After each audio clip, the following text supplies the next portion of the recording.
Good morning. Thank you for joining us on this beautiful day for this Memorial Day ceremony. I'd like to thank a couple people for coming this morning. Can't quite hear me? Can we hear in the back? Yes. Okay. I'd like to recognize a few of our city officials who are with us this morning. We have Councilwoman Judy Fuller, Councilman Daniel Haynes, Councilman Lee Hand. I'd like to take a moment to share some of my thoughts on the importance of today. Memorial Day is not about the barbecues. It's not really about the parades. It's more about the people who gave their lives so that we can do these things, so that we can pray in public, so that we can remember all of the conflicts this country has gone through. You can remember the flags draped over the caskets. You can remember the way that they're folded and handed to the loved ones as they sit in tears for the sacrifice that was made. There have been a lot of conflicts this country has been involved in, and every single one, there are those who, without a doubt, go and serve their country, who go and serve for those who they've never met and will never meet. And we thank them for that. For what they gave us all of this.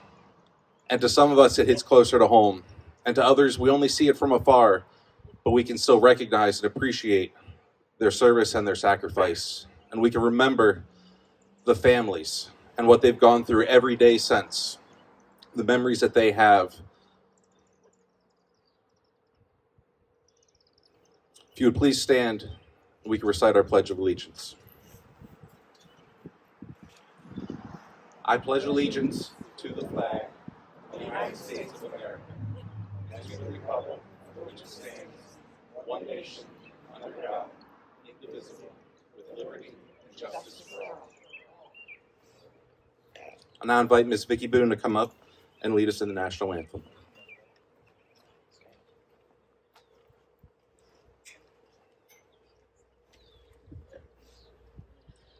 Oh, say, can you see by the dawn's early light what so proudly we hailed at the twilight's last gleaming, whose broad stripes and bright stars through the perilous fight o'er the ramparts we watch are so gallantly streaming, and the rocket's red glare, the bombs bursting in air, gave proof through the night that our flag was still there. Oh, say, does that star-spangled banner yet wave o'er the land of the free and the home of the brave?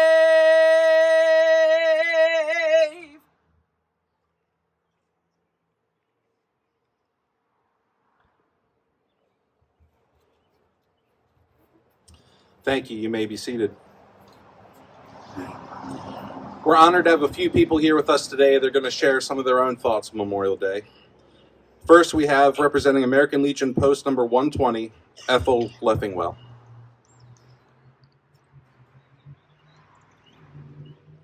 Good morning. Welcome to everyone here, gentlemen, ladies, dignitaries up here. It's truly an honor and a privilege to be here to speak with you today. Their mission was noble. Evacuate desperate civilians yearning to escape a totalitarian regime.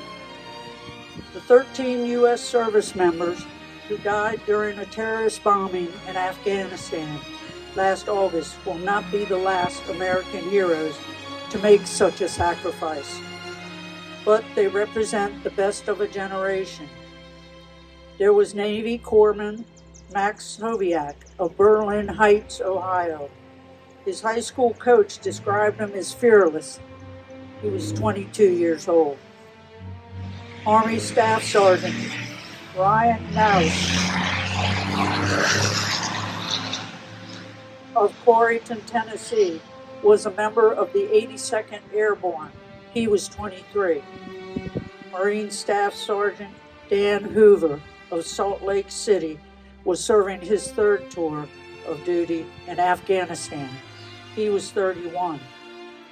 Marine Corps Sergeant Joni Rosario Pitardo of Lawrence, Massachusetts, was a member of her female engagement team, responsible for screening civilians while respecting cultural sensitivities. She was 25. Marine Corps Sergeant Nicole G. of Sacramento, California, posted on Instagram a photograph of herself cradling an Afghan baby and captioning, "I love my job," just days before the attack. She was 23. Marine Corps Corporal Hunter Lopez of Indio, California, was the son of 2 Riverside Sheriff's Department officers. He was 22. United States Marine Corps Corporal Humberto Sanchez of Logansport, Indiana, was on the homecoming court during his senior year in high school. He died at 22. Lance Corporal Jared Schmidt of St. Charles, Missouri, he liked to play video games, according to his father. He was 20. Lance Corporal Dylan Marola of Cucamonga, California, had been in Afghanistan for just more than a week. He planned to attend college and study engineering. He was 20. Lance Corporal Kareem Nikui of Norco, California, served in the junior ROTC before joining the Marines. He was 20. Not only are these diverse men and women forever in our hearts, but those who knew them, they are forever young. They came from every background, yet they shared a common goal: to serve America and make life better for others. It was the same ethos that drove our Vietnam War veterans 50 plus years ago. Corporal Keith Arthur Hell of Mount Morris in Greene County, Pennsylvania, was with the 1st Cavalry Division, 5th Battalion, 7th Cavalry A Company, when he experienced a traumatic event which ultimately resulted in the loss of his life on June 1st, 1970. He died through hostile action, small arms fire, in Cambodia.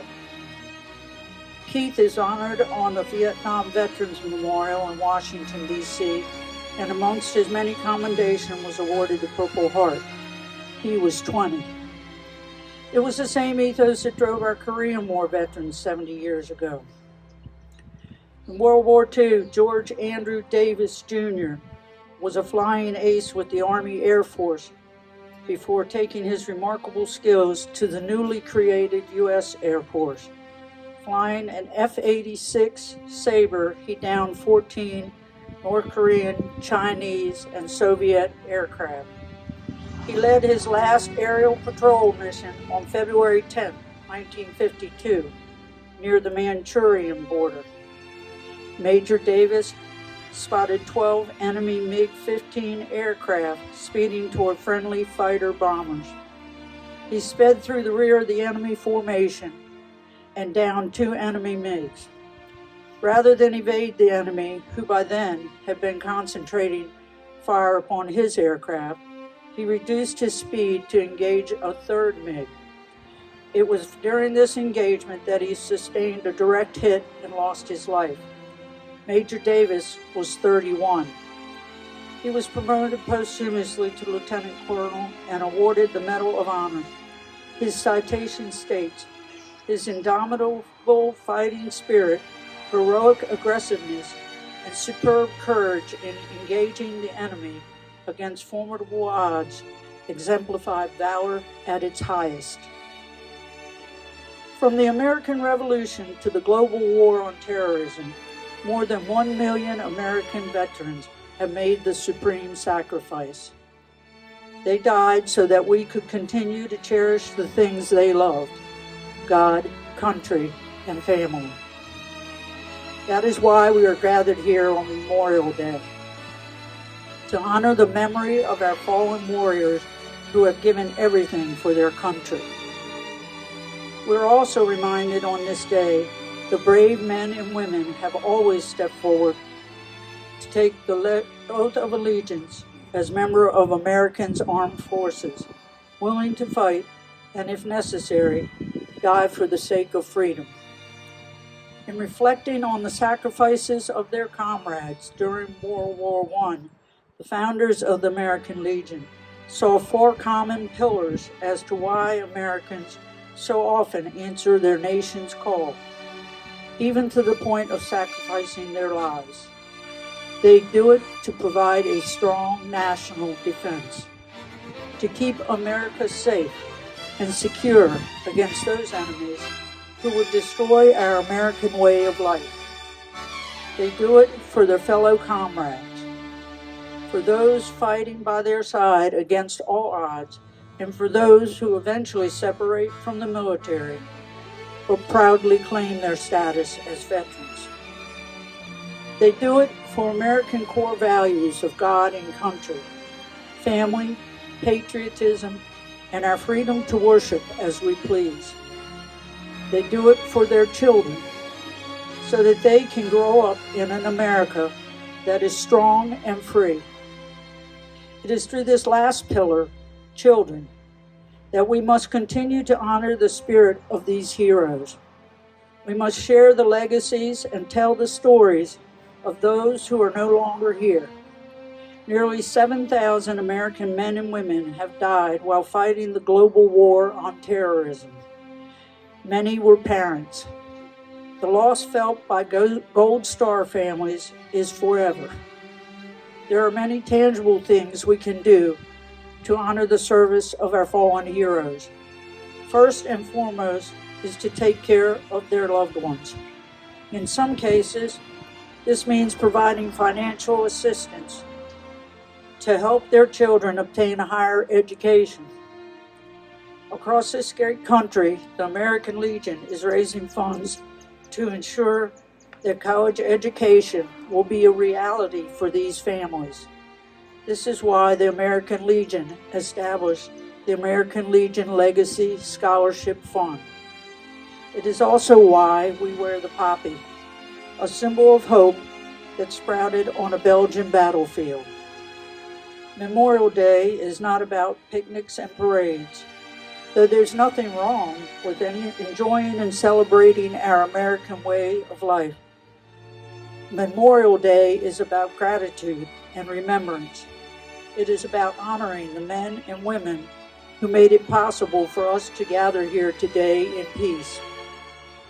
But the reason that there is a Memorial Day, the reason that we are gathered here, is to remember those who made our way of life possible. Many more of them are recognized on banners throughout our town. Your neighbors and their relatives are free because of these men and women. We did not know them all, but we owe them all. It is our collective duty to ensure they are forever honored, never forgotten. They truly are the guardians of our freedom. Thank you.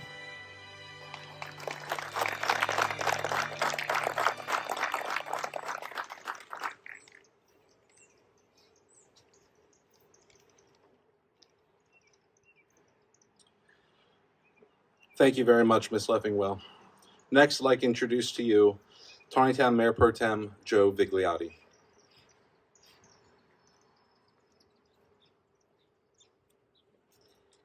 Good morning, ladies and gentlemen.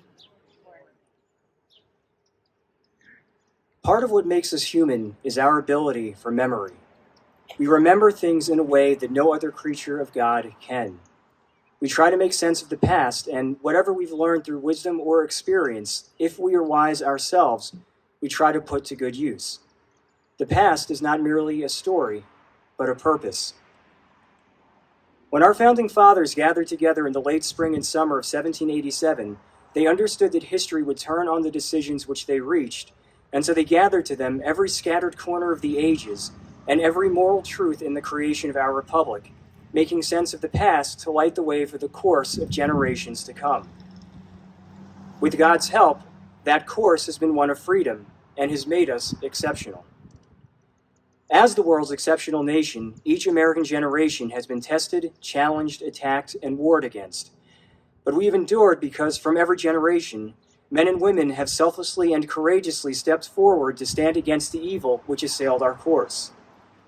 They did so from love of God, home, family, and country, and of the understanding that it is impossible to separate freedom from what it means to be an American. For many of them, the cost of doing so was their lives. In their absence, we hold the world they left behind. It is a supreme kind of gift, the kind which can never be repaid, but can only ever be justified through perpetual accounting. For those of us who have never served, that means living as rightly as we can to keep a nation worthy of defending.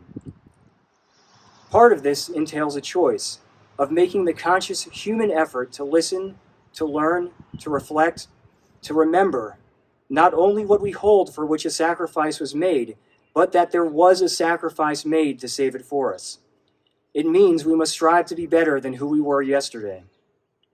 We gather here not because we are commanded to remember this as the ancients were. We gather here not because we are required by law or fear as some are in the world today.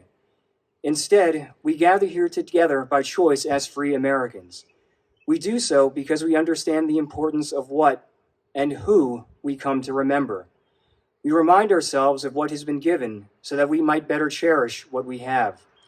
We thank God that we might remember this too. No sooner is the present than it becomes the past. As we acknowledge the past beneath the sight of heaven where our departed heroes dwell, we say thank you, we promise to remember, and we promise to always try to be better. May God bless all of you. May God always bless the United States of America. Thank you.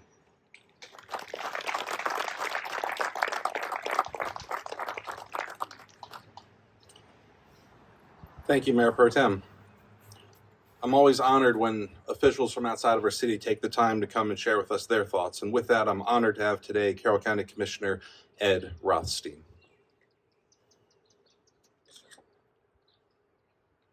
First off, I'm not sure how Mr. Vigliotti doesn't sweat when he's up here, because I'm sweating big time, and I know you are as well. I'm very humbled and honored to be here. I served 30 plus years in uniform, and when people ask me or thank me for the service, I turn around and thank them for giving me a purpose and a reason. And one of those purpose and reasons is being here today to share a few of my thoughts. Ethel mentioned children. Children are very important, and this past week, we lost 19 of our children in Texas. I was reflecting on that this weekend because some of those 19 could be wearing the uniform in 10 years. They could be our leaders. That was stolen from them. And it hurts. It hurts me, as I imagine it hurts you. And I just wish the memories of those children and those two teachers will always be a blessing to those families and communities. And let's learn from some of those mistakes and do better. The other thing I was reflecting on, and then I'm going to get to some of my words, was over those decades of service, I was put into harm's way, and I had a handful of friends that are not coming back. I know them by name. I know them by their families.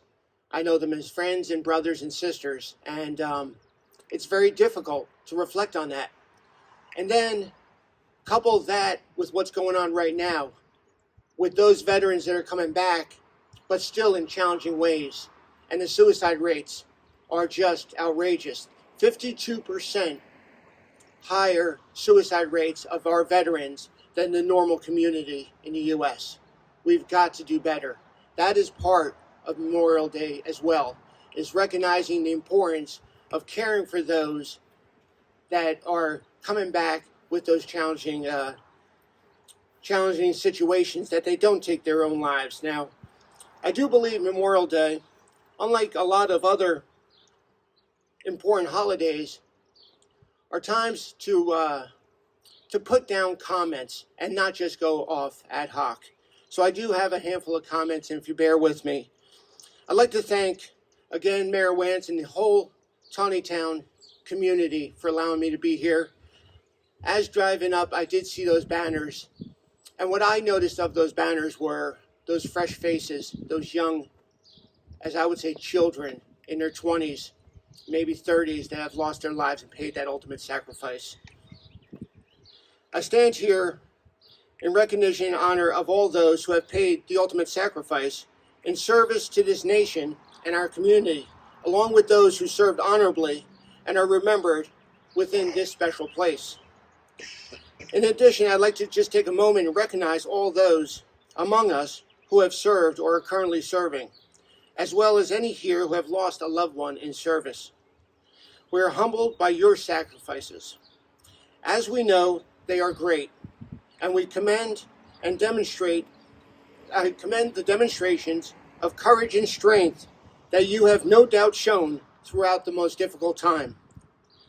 In 1982, President Reagan shared the following: in America's cities and towns, flags will be placed on graves. In cemeteries, public officials will speak the sacrifice and the valor of those whose memory we honor. President Reagan went on to reminisce that in 1863, when he dedicated a small cemetery in Pennsylvania, Abraham Lincoln noted the swift obscurity of such speeches. Well, we now know that Lincoln was wrong about that particular occasion. His remarks commemorating those who gave their last full measure of devotion were long remembered.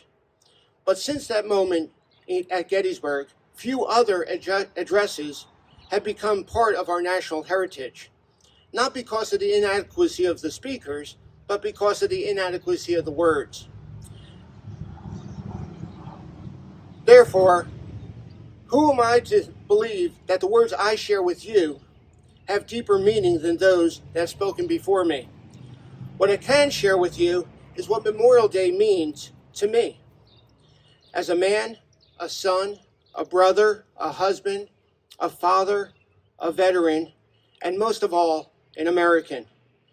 In my view, it is not a time to shy away from barbecues and the beginning of summer.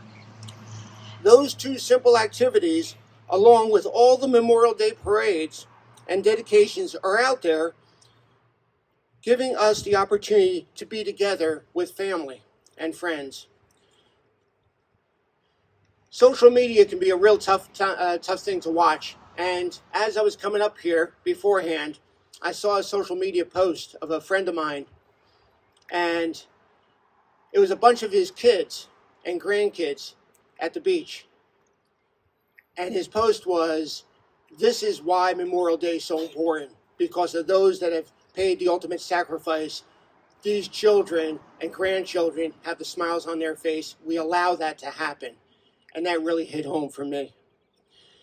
When thanked for my 30 plus years of wearing the uniform, I turned it around and thanked them for giving me the reason to serve. That opportunity for togetherness is why Memorial Day is so important and should be embraced. Our first obligation is to pay honor, pay homage, remember, and share. We honor and remember that our freedom is not free, and that the courage of those men and women who gave that last full measure of devotion did so knowing with that purpose in mind. I've been taught and often share the sentiment that the strength of our nation is born from the 1 to 2% of those that wear the uniform. And their strength comes from the families that support them. Every day, with selfless courage and no hesitation. I take that sentiment a step further, and I talk about not just the families, but the communities that embrace our men and women in uniform. And that's what Carroll County has really done. It's all about deeds and not just words. It's a call to action. And that's what I believe we here have been doing and Carroll County has been accomplishing for years now. I recently attended another packed house at the Carroll County Veterans Advisory Council, where the continued services to our veterans and their families from needs in healthcare, transportation, housing, resiliency, and wellness are discussed, and ideas are shared and acted on from our county, from our nonprofit services and communities. It is a true testament, again, that we live by the quote of deeds and not words. That's what Memorial Day is to me. It's a call for action, to remember, to honor, to be humbled, but then do something about it. It is because we understand that freedom is not free. We understand that loved ones go forward into harm's way while others do not. We understand that separation from families during birthdays and graduations and holidays is part of that sacrifice. We understand that those who gave in the ultimate sacrifice did so because of loyalty, because of honor and love. All of those ideas above is why we celebrate Memorial Day. It is a time of reflection, paying tribute and honor those who have given their last full measure of devotion, and an honor to understand why they did so, taking their obligations freely without any mental reservation or purpose of evasion. As we honor their memory today by placing wreaths, sharing a few words, let us also pledge that their lives, their sacrifices, their valor shall be justified and remembered for as long as God gives us life to this nation. And let us also pledge to do our utmost to carry out what we must have been their wish, that no other generation of young men and women will ever have to share their experiences and repeat their sacrifice. As Franklin Roosevelt once said, those who have long enjoyed such privileges as we enjoy forget in time that men have died to win them. As we honor the memories and reflect on why those that served charged forward with the idea that our American value is worth the fight, let us pledge that their lives, their sacrifices, their valor shall be justified, remembered, and not end with memories and reflection on a single day. Let's make this the catalyst for action. Remembering and memorializing those who have fallen are often done through annual ceremonies and dedications, plaques and flagpoles. All of these are valuable. However, a real tribute, honor those memories, can be done through everyday actions, from a thank you to contributions of time, service, dollars, to getting to know our neighbors, ensuring that if they are a veteran, they are identified and aware of all the services available to them and their family, to getting involved in the community organizations that care for our veterans and their families. For me, the why is simply put that those who gave their lives, allowing us to live free in a place where we can gather and thank those around us, along with remembering those who have given the ultimate sacrifice while celebrating who we are as Americans in awesome Carroll County community. Life is good and even better when we recognize the sacrifices of those that allowed us to be standing here today and being free Carroll Countians and Americans. Thank you.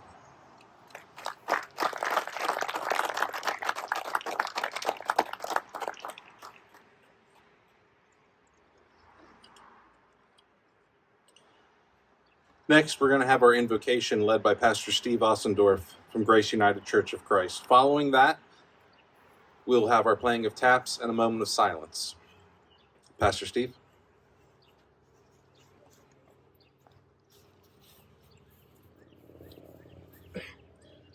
First of all, it's a privilege to be here to offer the invocation today. May God bless you and your families and the memories of all those who gave their lives for our safety and freedom. Let us pray.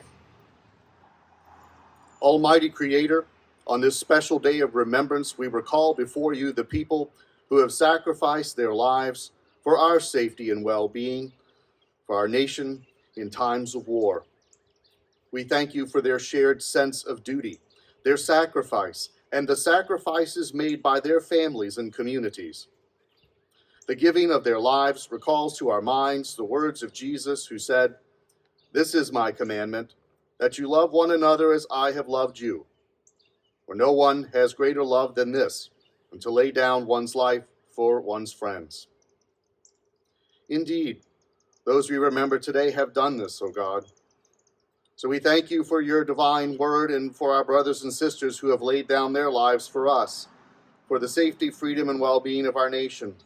We give thanks for their service, their valor, their love, and their willingness to give everything for those they loved. As we honor the fallen before you, O God, we pray that we may not squander their sacrifice, the future they ensured for us to be a nation of united people, a people who could live in safety with dignity and promise that all are created equal by you, and all may pursue the life worth living that grants opportunity and happiness through liberty. Holy One, as we stand on their shoulders, may you remind us that this greater love calls us to be friends and neighbors to each other, to work together for the common good of all, and to make peace in our nation, so that we may be an example of light in the world. These tenets of our nation's founding are from you, and from your word, as you commanded, we love our neighbor as we love ourselves. This truth surely undergirded the hearts and spirits of those who gave their lives for us. So prosper our work toward peace, unity, and justice in our nation, that with renewed effort we may model what is right and good, what is worth defending, and what makes so honorable the lives given by those we will never forget. May their sacrifice be forever in our hearts, and may their spirits rest eternally in your divine embrace and care. Amen.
Thank you. Thank you for spending your morning with us today. As you've heard from the remarks of our speakers, it's important that we remember those who served us and those who gave that sacrifice. I want you to spend today remembering them. Spend time with your family. Do something kind for a stranger. Celebrate today. Celebrate the lives that were given. There will be a parade later this afternoon. in celebration of these men and women who gave their lives, beginning at 1 o'clock. Thank you again. I hope you enjoy your day, and God bless America.